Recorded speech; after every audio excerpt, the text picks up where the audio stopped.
In every generation, some young people feel like the world around them doesn't make sense anymore. They don't fit the old rules. They question everything. And sometimes that hunger for something real becomes a shortcut into something dangerous. There was a time when youth culture looked simple. School, soda shops, harmless rebellion. But then the mood changed. A new kind of nounness arrived. Living only for the moment, rejecting the past, searching for identity in real time. Many of these young people are curious, well-read, and open to other cultures. They speak their minds, they challenge authority, and that energy can move society forward. But there's a point where exploration turns into escape. The search for new values can drift into a new territory, narcotics and hallucinogens. Not as a trend, not as a game, as a real risk. Because once the brain and body are pushed past certain limits, the future you wanted to build, new politics, better values, a more meaningful life, may never fully happen. And this is not limited to one crowd. It spreads. Colleges, high schools, even younger ages. One of the biggest misunderstandings is the belief that nothing lasting happens, that the mind will simply bounce back.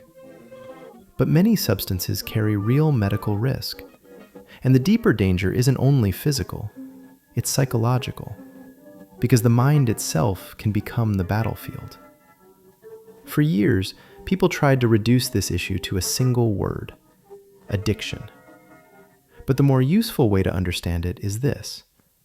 There are substances that create dependence. And one of the strongest forms is not the body's craving. It's the mind's craving. A psychological dependence, where a person starts believing they need the substance to cope, to feel normal, to feel anything. And that belief can be harder to break than any habit. Different drugs act differently. Some slow the system down, some speed it up, some distort perception. But across categories, the risk pattern is similar. As tolerance builds, people chase the same effect with more. Judgment slips, time feels distorted. And that's when accidental overuse, panic reactions, seizures, or medical emergencies become possible. With some substances, withdrawal itself can be dangerous. Stimulants can create a false feeling of power, thoughts racing, confidence soaring, energy exploding. But the brain is not designed to live at that speed. When the effect wears off, many people don't return gently to normal. They crash. Anxiety spikes. Mood collapses. And the mind starts whispering a dangerous lie.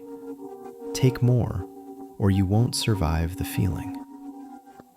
This is how the trap is built. It starts with curiosity. I'll try it once. Then it becomes a cycle. Use, consequences, shame. More use to escape the consequences. Down and down, until a person feels buried alive in a chemical routine. Not because they are weak, because the loop is engineered to take over attention, reward, and decision-making.